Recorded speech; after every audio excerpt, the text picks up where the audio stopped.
E este episódio chega até você com o apoio do Scadiagro, um sistema de gestão que já transforma a vida de produtores rurais em todo o Brasil há mais de 30 anos.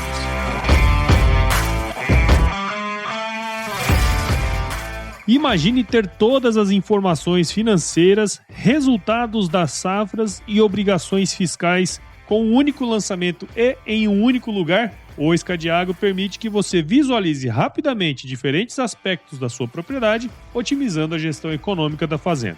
Com soluções adequadas a qualquer tamanho de propriedade, a Scadiagro garante um controle eficiente de todas as suas atividades, desde a entrada de pedidos ou notas de compra até a entrega dos contratos de venda, tudo de maneira 100% integrada. O compromisso da Scadiagro é com a eficácia das suas decisões e a sustentabilidade econômica do seu negócio, ajudando você a enfrentar os desafios do campo com confiança.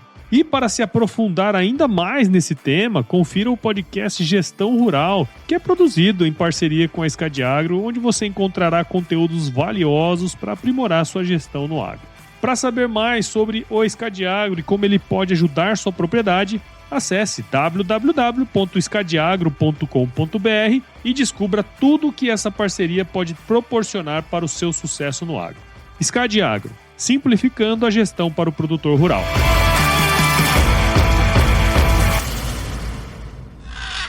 A pecuária precisa do grão, mas o grão precisa da pecuária também.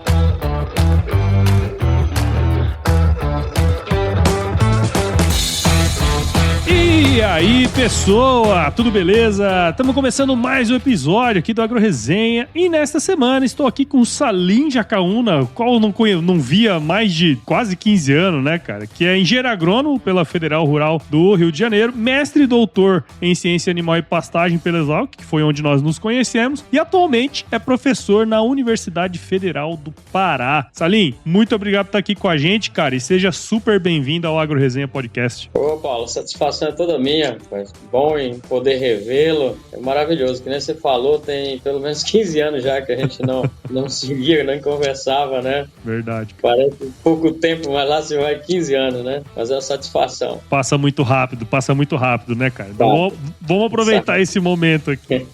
Vamos lá, Paulo. E pra você que tá aí ouvindo, já sabe, aqui no Agro Resenha Porteira não tem tramela pra quem busca se informar sobre assuntos ligados ao agronegócio, então não sai daí, porque esse bate-papo aqui tá muito legal. Firma o golpe que nós já estamos de volta.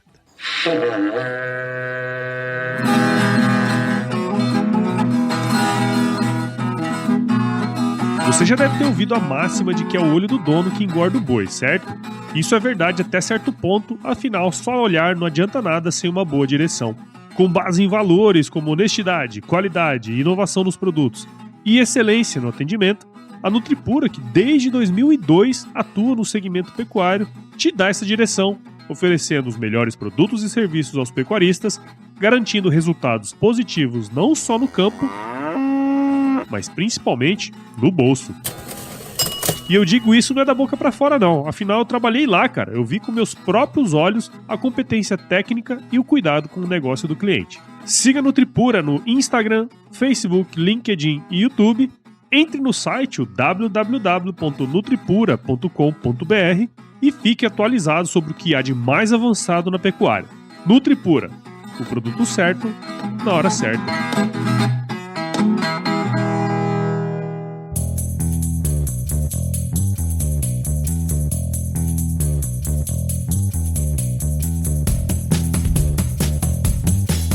Muito bem, estamos aqui de volta com o Salim. E Salim, pra gente começar essa resenha aqui, cara, conta um pouco da sua história aí pra gente, meu. Então, Paulo, eu sou natural da região que é chamado Baixo Amazonas, que é uma região que é fronteira, é o extremo leste do Amazonas com o extremo oeste do estado do Pará, né? A região de área das planícies alagadas aqui da região amazônica, né? Mais precisamente da região de Parintins. Eu nasci em Parintins, mas morei até os 14 anos numa ilha que chama Nhamundá. Aí de lá fui pro Colégio Agrícola, em Manaus, Escola Agrotécnica Federal Federal de Manaus, depois fui para outro colégio agrícola no estado do Espírito Santo, a Escola Agrotécnica Federal de Santa Teresa, depois fui para Rural, Universidade Federal Rural no Rio de Janeiro, lá eu fiz agronomia, e depois fui para Exalc, onde eu fiz o mestrado e o doutorado. E ainda por conta ali do doutorado, eu fiz uma parte do doutorado na URGS, no Rio Grande do Sul, e outra parte na UFV em Viçosa.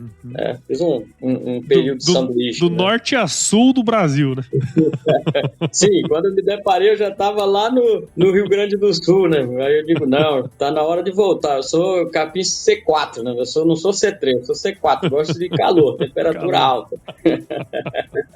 Daí retornei para cá, mas a paixão pela pecuária, ela vem que na minha região, no extremo leste do Amazonas, no Baixo Amazonas, chama uma região de pecuária centenária, né? Desde a época da colonização aqui da região norte. Então, tem muita tradição, né? O Pará, o Amazonas, o Pará mesmo, a pecuária aqui, ela tem mais de 400 anos. Tem gente que pensa que a pecuária aqui é recente, mas não é. A pecuária, ela é de centenária, então é uma atividade de muita tradição aqui na região, né? Você morava numa região, assim, tem pecuária já há séculos aí, como você comentou, mas de onde que veio essa vontade sua de sair, né? Porque eu não sei como é que é, em geral, né? A turma fica lá e tal, e normalmente vai fincando raízes, e você carpiu fora, né, cara? Como que foi? Por que você quis vazar, assim? Então, a família trabalha na área da pecuária, e aí eu tenho uns primos que eles estudaram na escola agrícola em Manaus, Escola Agrotécnica Federal. Então, ainda garoto, eles foram incentivar o meu pai para ir para lá, né? Então, eu fiz uma prova de seleção na Emater, eu lembro que chamava Emater tem escritórios em todos os municípios, né? E passei na seleção e fui para lá, então, para a Escola Agrotécnica Federal em Manaus, mas a minha ideia era terminar o ensino técnico lá e retornar para plantar o milho, criar o gado, continuar com a criação, mas de lá acabei indo para o Espírito Santo e de lá só fui para frente. Quando eu estava na Exalc, nossa, e por pouco já não fiquei no sul do Brasil, eu falei, nossa, não, tem que voltar, né? E aí abriu a seleção aqui para professor na Universidade Federal, na Faculdade de Agronomia, aqui em Altamira, e aí eu estou aqui desde 2013, uma região fantástica, uma região muito boa. Então, a gente vem desenvolvendo já aqui alguns trabalhos com os produtores e contribuindo um pouco com a região aqui, com o Pará, com a região norte. Teria como você contar pra gente as principais características que você pode compartilhar da pecuária aí na região, né? Na Amazônia, né, cara? Porque, assim, você teve a oportunidade de ver pecuária no Brasil inteiro, né, cara? E quais são as particularidades aí em comparação às outras regiões do Brasil, assim, em termos de pecuária? Nossa pecuária no Brasil, ela acontece em pasto, né? Mais de 90% dos animais abatidos são provenientes de pasto e os outros 10 ou 5, 7% aí, em algum momento de suas vidas passaram por pasto. E aqui na região, diferentemente do que eu encontrei no sul, sudeste do Brasil, centro-oeste, aqui as condições climáticas elas são muito favoráveis para a produção primária, que é a produção de forragem, e, consequentemente, a produção secundária, carne, leite. Então, das três importantes variáveis que determinam o crescimento do capim, precipitação, temperatura e luminosidade, aqui somente uma época do ano que a gente não tem precipitação, mas os outros dois fatores têm abundância o ano inteiro, né? Capim tropical são plantas de C4 que operam muito bem em temperaturas aí acima de 30 graus, então aqui essa temperatura, apesar de a gente não ter uma temperatura média de 30 graus, é em torno aqui de 26, 27 graus, mas com certeza as condições são muito favoráveis para a produção. E basicamente a gente tem duas estações do ano aqui, um período chuvoso e um período que a gente chama de período seco, né, que é o período que chove menos. Mas tem época aqui que chove bem o ano inteiro, entendeu? Ainda tem essa fartura de chuva o ano inteiro, certo?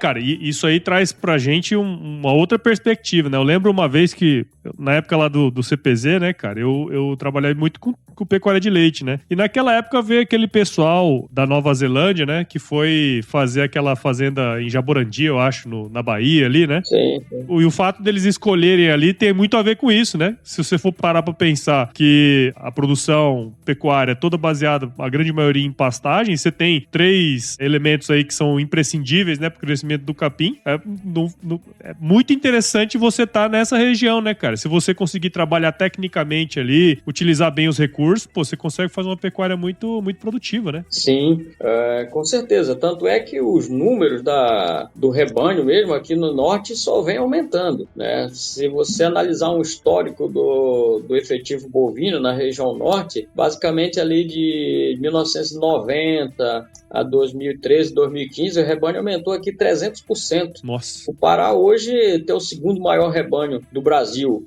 caminhando para 30 milhões. Só perde em números para o estado do Mato Grosso, que tem em torno aí de 34, 35 milhões. Então, aqui é uma potência. Não tenho dúvida que a principal atividade de uso da terra, voltado para a produção de alimentos, é a pecuária, né? Aqui na região. E é uma atividade extremamente importante que a turma tem muito orgulho, porque a Amazônia aqui, durante muito tempo, ocorreu aqui a crise com o abastecimento de carne, desde a época do período da colonização. Isso só começou a inverter a partir da década de 70, com a abertura de estrada da estrada Belém-Brasília, né? Então começou-se o cultivo das braquiárias, dos capins, em áreas de terra firme, né? Então, houve essa mudança e hoje o Pará saiu de uma condição, então, de crise de abastecimento de carne para uma situação de exportador. O Pará hoje é o maior exportador de bovino vivo, por exemplo, do Brasil, né? Ano passado exportou aí praticamente 500 mil de cabeças, aí gerando uma receita bruta aí de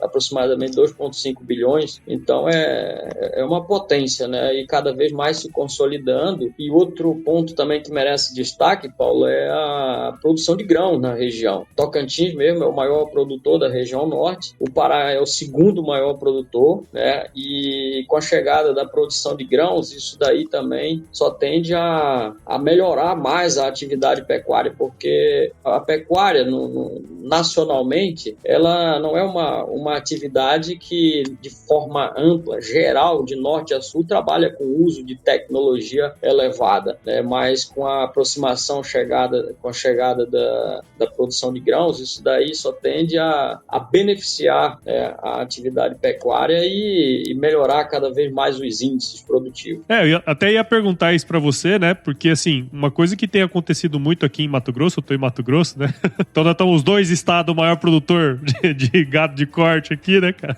Aqui em Mato Grosso, nesses últimos anos, assim, a gente tem percebido um avanço bem grande, né, da agricultura sobre a área de pastagens, cara, que é super normal.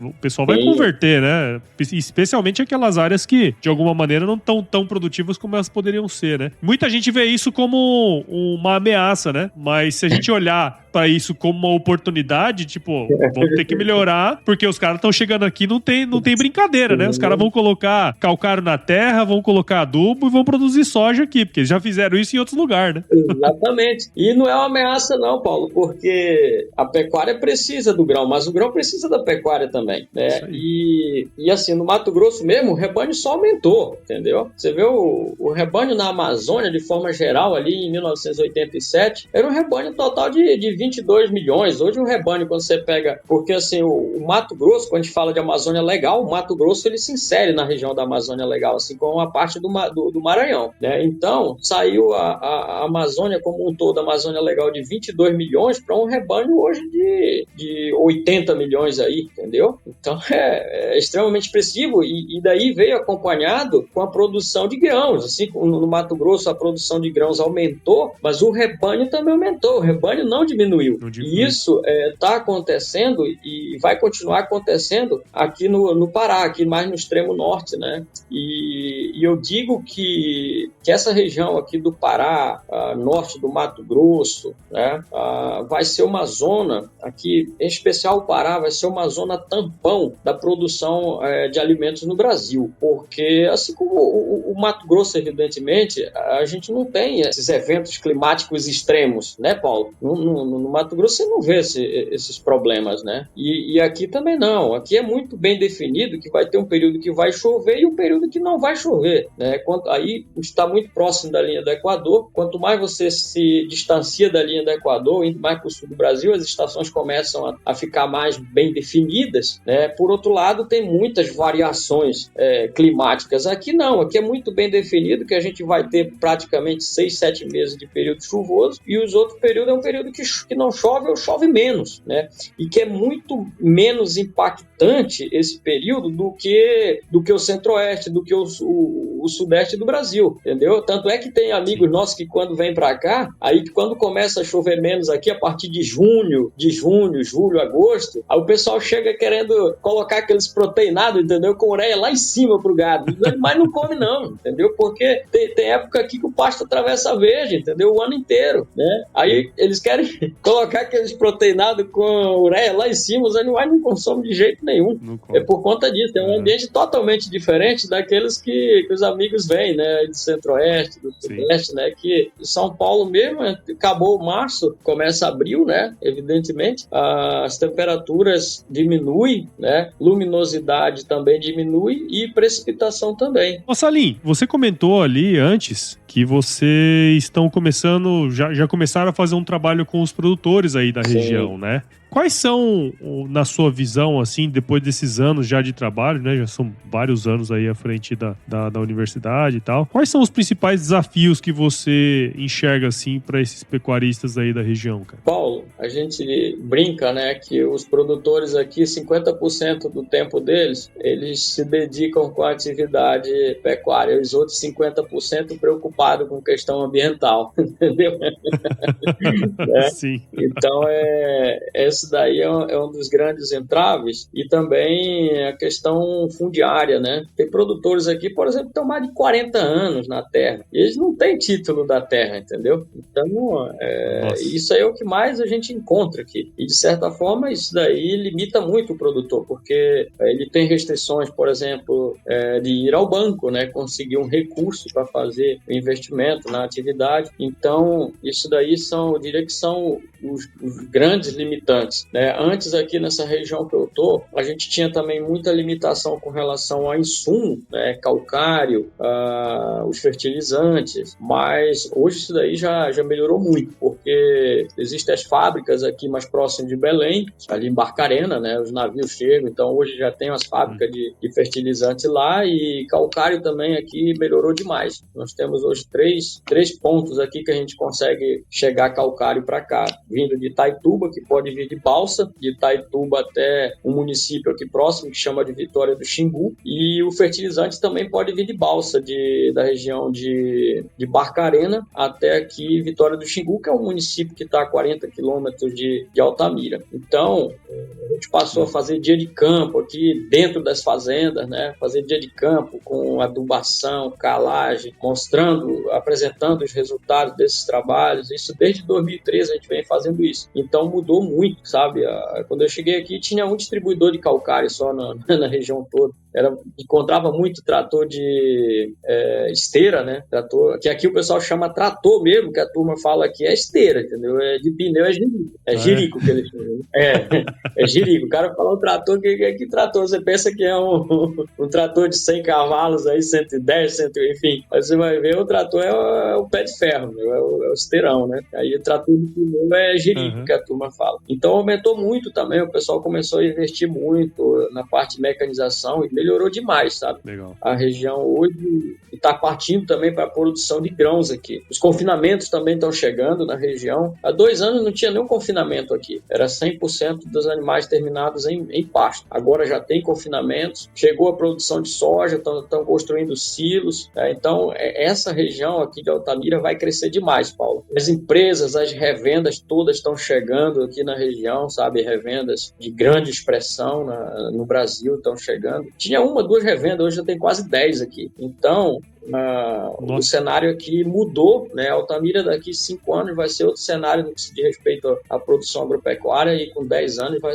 vai com certeza dobrar essa produção, triplicar, né? E nós temos condições aqui, por exemplo, da produção de grãos sair muito próximo aqui, já sai na frente de Santarém, entendeu? Porque a produção que vem do Mato Grosso, ela é colocada ali em Miritituba. Sim. E de Miritituba, então, ela percorre todo o Rio Amazonas, parte do Rio Amazonas, para passar onde nós estamos aqui. A gente está bem na frente, entendeu? Então, a gente está mais próximo do oceano. Então, estrategicamente, a gente está numa localidade muito boa. Então, legal. 5 municípios aqui, a gente fez uma análise, tem 3 milhões de hectares, entendeu? De áreas aí consolidadas. Nossa. A Altamira é muito grande. A Amazônia aqui é gigantesco, a dimensão, né? Só para você ter uma ideia, a Altamira é o maior município do Brasil. Dentro da área eu ia comentar. Dentro da área do município de Altamira, cabem 4 estados do Rio de Janeiro, dentro da área do município de Altamira. E detalhe, Altamira tem mais de 90% de mata, de vegetação nativa, entendeu? Então,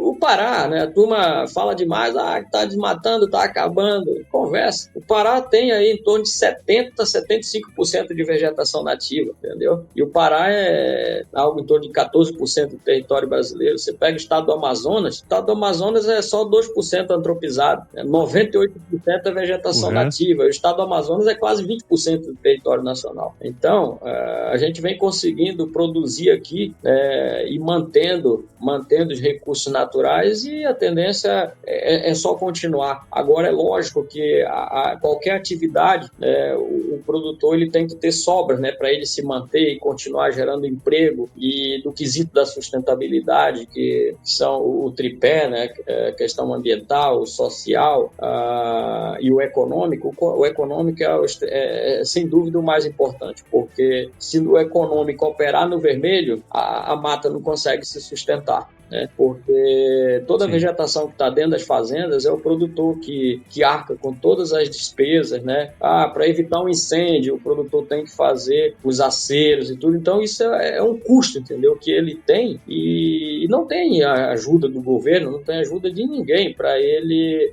conservar a vegetação nativa dentro das propriedades, né? A gente estava comentando ainda há pouco, questão ambiental. Sim. Então, esse é um pouco do panorama, né? E já tem, daqui mais um pouco tempo, o Pará também vai começar a produzir álcool. A região de Redenção vai começar a produzir álcool a partir de milho, né? E vai ter um outro produto, que é o DDG. A gente nem chama isso de coproduto ou resíduo, isso aí é um produto, né? É um produto da indústria. E Paragominas também, já daqui a pouco vai começar a esmagar a soja. Então, a tendência é só melhorar esse panorama dentro da grande agroindústria, do agronegócio aqui na região norte. Legal, cara. Pô, e é interessante você falar isso, né? Porque eu morei no Pará, eu trabalhei numa fazenda no Pará no final em 2013, né? E eu lembro que a logística era uma coisa pavorosa, cara. Pra você comprar calcário, o cara que consertava os equipamentos o pulverizador lá, ele tinha que vir de Mato Grosso, de Vila Rica até lá. Puta, cara, era um negócio complicado, assim, sabe? E você vê que hoje o negócio já deu uma melhorada boa, né? Então, à medida que você tem infraestrutura, né, que vai melhorando a infraestrutura da região, essas oportunidades vão chegando, né? E aí, pô, você consegue desenvolver a região, né? Com certeza, Paulo. Isso aí é fundamental. Isso aí que você comentou, você já teve aqui, você sabe como que é. Então, melhorou muito essa questão da logística, chegada dos insumos, e as empresas,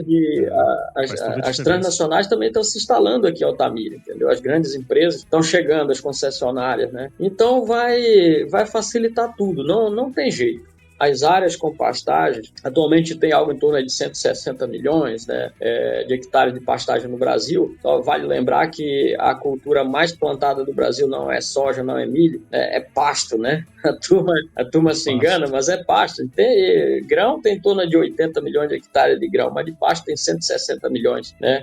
E então vai diminuir, né, a tendência, a perspectiva para os próximos 10 anos é que pelo menos aí uns 40 milhões de hectares de pastagem se transformem num sistema de produção de grão integrado, né, com a pecuária, e dos 235 milhões que a gente tem hoje no Brasil, o rebanho ele caminha para 300 milhões de animais, né? E esse cenário ele está realmente acontecendo. Aqui na região de Altamira ele está acontecendo, né? E então essa perspectiva ela caminha cada vez mais realmente para se consolidar. Legal, cara. Legal. Muito interessante, muito interessante.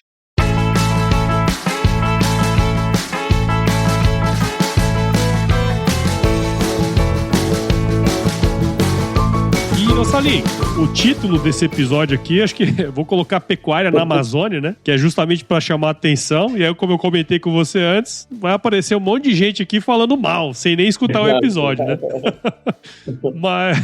Mas, cara, sempre aparece esse lance de... Muito se fala da relação da pecuária com o desmatamento da Amazônia, né? Aí você já trouxe aí algumas informações que acaba um pouco com essa narrativa, mas também se fala muito pouco do desenvolvimento econômico que essa atividade ela traz para uma região como a de vocês, né, cara? Tudo começou com a pecuária aí, agora chegando a agricultura, então a agropecuária como um todo, ela traz desenvolvimento para a região. Mas é claro, né, cara, a gente não pode deixar de lado essas questões ambientais, porque é uma coisa importante, né, para a sustentabilidade do negócio como um todo. Óbvio, a gente tem que ter o resultado econômico do negócio, mas se a gente conseguir fazer isso aliado à preservação e tudo mais, é uma coisa importante, né, cara? Trazendo um pouco desse ponto de vista da sustentabilidade, você com o seu olhar, não só como professor, né, da academia, mas também como produtor que é aí da região, né, a sua família e tudo mais, como você enxerga esse equilíbrio entre preservação e produção de carne, cara? Quais são os rumos aí que a pecuária tá tomando para isso aí ser um ativo, né? Um ativo que vai vender melhor a nossa carne, não depreciar, né? Paulo, um ponto primordial é o pessoal conhecer, né? Conhecer a região norte, porque lá mesmo, quando eu estava em São Paulo, quando eu estava no Rio Grande do Sul, tinha um colega meu que virava assim e disse, cara, é a primeira vez que eu estou conversando com uma pessoa do norte, entendeu? Então, é a primeira vez que eu estou conversando com um amazonense. Eu falei, pois é, cara, você precisa conhecer a região, né? Então, as pessoas não conhecem, então, tem que ver em loco, né? Tem que ver em loco. E os índices estão aí. E a pecuária é uma atividade extremamente importante, porque a população na região norte, apesar de ser pouco, né, assim, em relação ao total, mas a região norte hoje tem aí uns 30 milhões de habitantes, né? Então, essa população precisa se alimentar, né? Precisa se alimentar e a região precisa continuar desenvolvendo, né? Porque a gente vê muitos, inclusive os gestores, a gente precisa desenvolver a Amazônia, né? Mas dá uma ideia de como isso aqui tivesse parado no tempo. Não, tem que continuar dando suporte para o desenvolvimento. Isso aqui vem num contínuo de desenvolvimento, né? Isso aqui não está parado no tempo, né? E a pecuária, que nem eu falei, é uma atividade de mais de 400 anos na região. E é uma pecuária que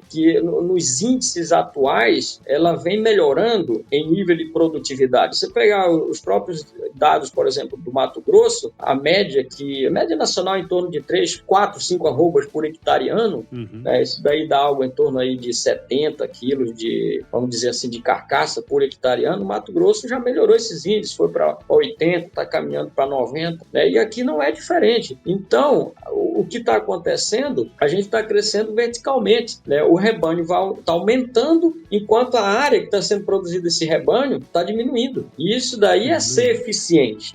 E quando a gente leva isso para outros cenários em outros estados do Brasil, aqui a gente tem que manter 80% da vegetação nativa, né? Enquanto as outras regiões do Brasil afora pode desmatar 80% e conservar 20%, né? Aqui é o contrário, aqui a gente está produzindo em 20% e mantendo 80%. E alguns estados mantêm muito mais do que isso. Você pega o estado do Amazonas tem em torno de 2,5 milhões o rebanho lá, né? É 2% antropizado só, 98% é vegetação nativa. E essa população que vem aumentando precisa se alimentar, né? Precisa alimentar, que nem eu falei, a Amazônia teve crise com o abastecimento de carne, né? E nós saímos de uma condição hoje que a gente é capaz de se sustentar em termos de produção e ainda exportar isso e gerar divisas. Agora, é extremamente importante que a gente passe também a industrializar isso daí. Nós não temos, por exemplo, a indústria de produção de de curtume aqui para produção de calçado. Não temos isso. Isso é extremamente importante. Só fazendo um adendo, o estado do Pará é o maior produtor de cacau, né? Todas as nossas amêndoas vão embora daqui para outras regiões para ser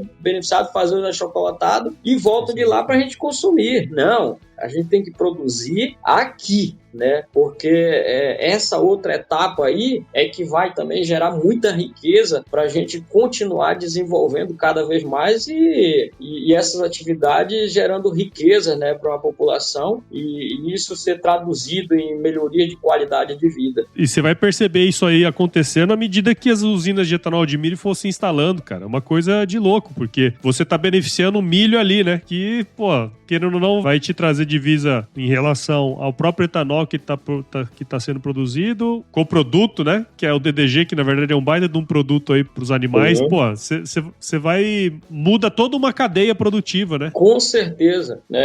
Com a produção do DDG, certamente vão aumentar os confinamentos. É isso aí. Em aumentando o confinamento, você também aumenta os semi-confinamentos, a engorda, a suplementação em pasto, e aí a gente passa a mexer num ponto que é extremamente importante, porque o estado do Pará tem um rebanho que é maior do que o rebanho da Austrália, né? Da Austrália todinha. E a Austrália é o segundo maior exportador global, né, de carne do mundo, né? E ela tem um rebanho menor do que o nosso, mas onde que está o grande gargalo? Exatamente na taxa de desfrute, né? A taxa de desfrute lá é 35%, chega quase próximo de 40%. No Brasil como um todo, inclusive, ele é muito baixo. O Brasil tem uma taxa de desfrute aí que deve girar em torno aí de 20%, 25%, né? E alguns estados muito próximo de 20% ou até menos do que isso. Então, com a chegada desses produtos, com certeza a gente vai poder abater os animais mais precocemente, produzir uma carne de melhor qualidade, né, e conseguir mercados também mais exigentes e a gente melhorar essa taxa de desfrute do rebanho aqui na região. Então, só vai trazer melhorias, né? Sim, sim. Só para você que está ouvindo aí e não sabe o que é taxa de desfrute, taxa de desfrute é a quantidade de animais abatidos sobre a quantidade total de animais do estado, né? Quanto maior a taxa de desfrute, quer dizer que você tem um rebanho talvez um pouco mais eficiente, abate um pouco mais cedo, né? Me corrija se eu tiver falado errado aí, né, Salim? É bem isso mesmo. Então, vai favorecer demais a pecuária, a chegada, a industrialização, o beneficiamento de grão, da soja, da produção de etanol a partir do milho, e vai potencializar a criação de monogástricos, né, de suínos e aves, que é outro ponto importante, porque suínos e aves, eles basicamente é milho e soja a alimentação desses animais. E a grande classe de menor poder aquisitivo no Brasil, né, consome essas carnes de suínos e aves. Hoje a carne de frango é a mais consumida no Brasil. É isso aí.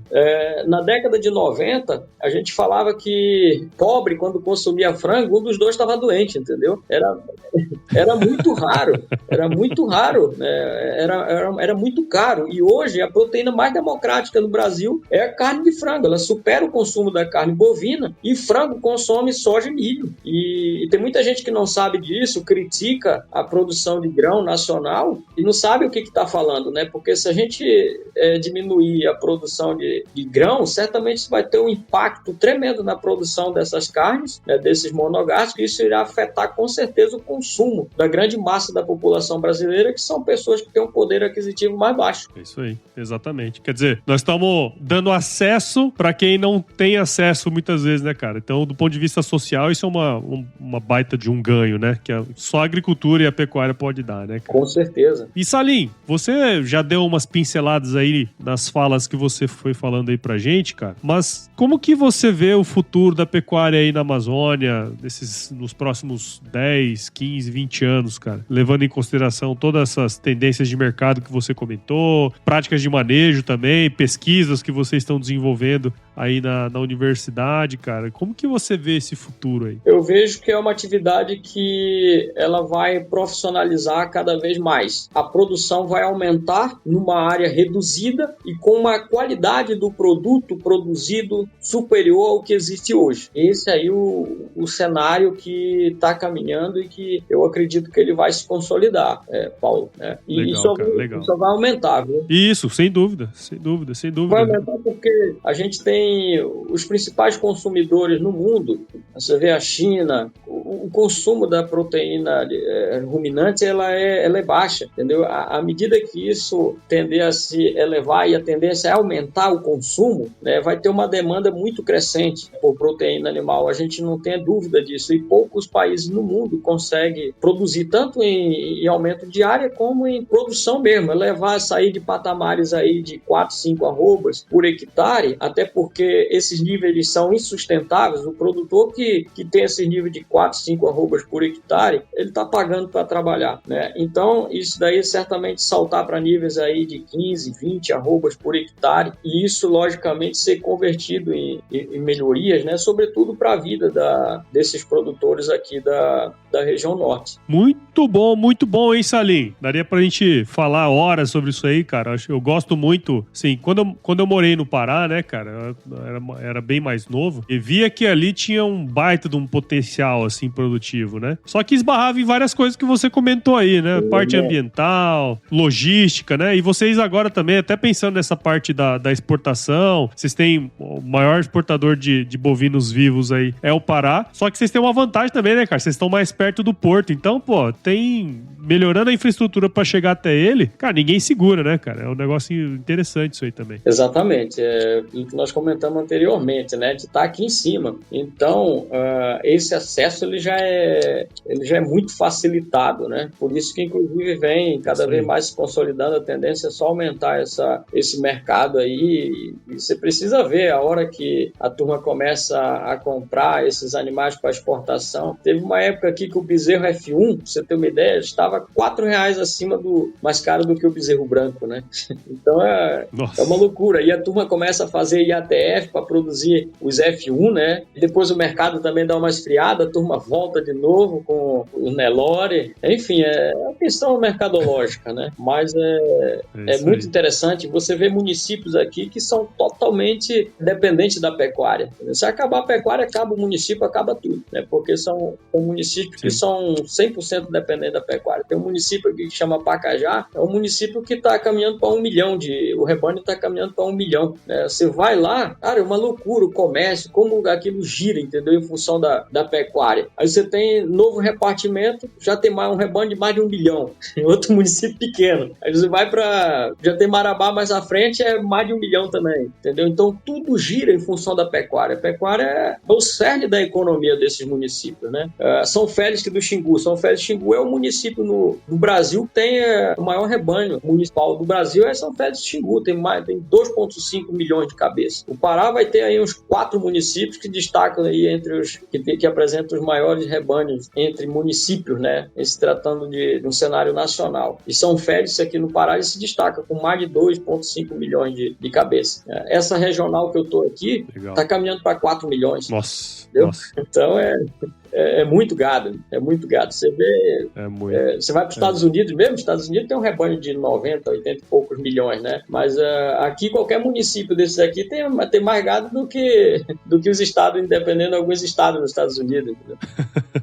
É isso aí, cara. Muito bom. Bom, Salim, muito obrigado, cara, por você ter participado aqui do AgroResenha. Você não sabe que tá aí ouvindo, mas eu ainda atrasei meia hora que ele gentilmente me esperou. E espero que quem esteja nos ouvindo aqui tenha entendido um pouquinho mais também sobre a pecuária aí na Amazônia, né, cara? Seu trabalho que, assim, desde a época que a gente se conhece lá do CPZ, já admiro aí bastante seu trabalho, acompanho nas redes sociais. Falei, pô, acho que tá na hora de trazer o Salim aqui pra ele contar um pouquinho do trabalho que eles estão desenvolvendo ali, cara. Então, muito obrigado e parabéns aí pelo trabalho. Ô, Paulo, maravilha. Só tenho que te agradecer também, é uma satisfação tremenda e poder conversar contigo e ainda mais conversar daquilo que a gente gosta, né? Que a gente se preparou a vida inteira, né? Falar de pecuária. Então é uma satisfação muito grande poder revê-lo e a gente conversar de um assunto que a gente gosta demais, né? Isso aí, cara. E já conta então pra gente aí, Salim, como que quem tá escutando a gente aqui agora pode acompanhar seu trabalho, cara? Olha, a gente tem um grupo no Instagram que chama Projeto Pastejo de Ponta.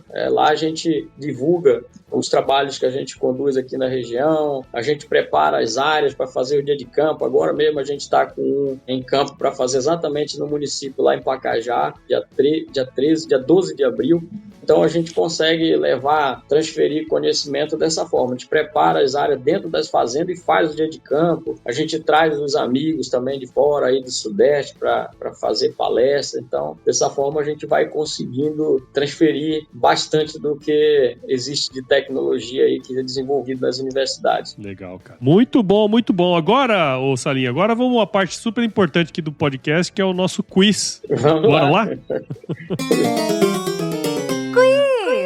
Quiz! Ó, prometo que eu não vou fazer pegadinha. Vou te fazer umas perguntas, você responde a primeira coisa que vier à sua cabeça, beleza? Salim Jacaúna, conta pra gente, cara, qual que é a sua música antiga predileta? Vamos lá, do Amado Batista, meu, Princesa. Princesa. Essa é muito boa, muito boa. E Salim, conta pra gente, cara, qual foi o lugar mais legal que você já visitou? Olha, o Bioma Pampa me chamou muita atenção, o Bioma Pampa. Legal, lá no Rio Grande. Planície do Bioma Pampa. Muito bonito. Legal. E na cozinha, cara, qual que é a sua especialidade aí, meu? Rapaz, eu sempre faço isso em casa. Eu pego uma galinha caipira, pelo tudo, entendeu? Organizo, corto e preparo e faço ela guisada. Isso aí é a especialidade da casa.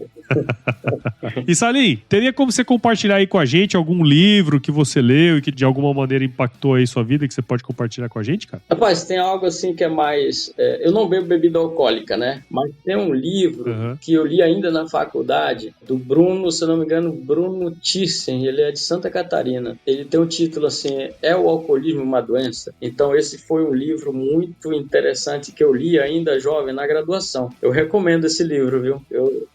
Muito interessante. Muito bom, legal, legal. E Salim, se você se encontrasse com o seu eu de 17 anos hoje, cara, qual seria o melhor conselho que você se daria?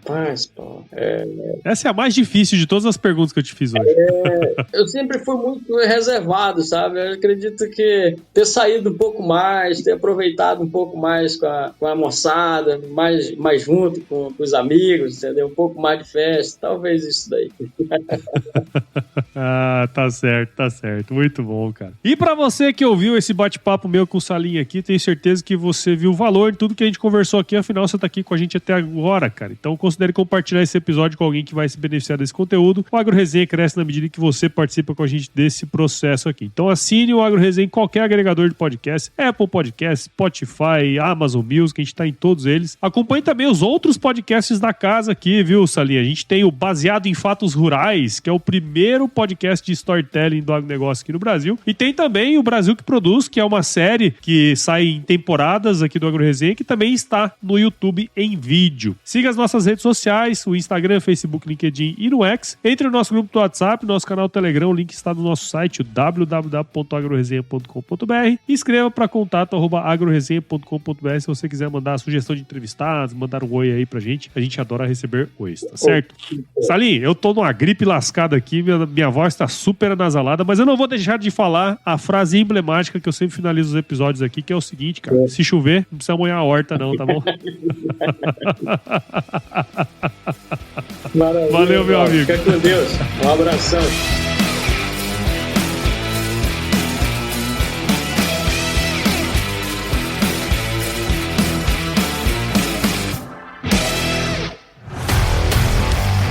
E aí, você gostou desse podcast? Se gostou, considere compartilhar esse episódio com alguma pessoa que irá se beneficiar desse conteúdo e nos ajude a alcançar ainda mais pessoas. O roteiro e a apresentação desse episódio foi do Paulo Ozaki, a produção do Agro Resenha e a edição do Senhor A.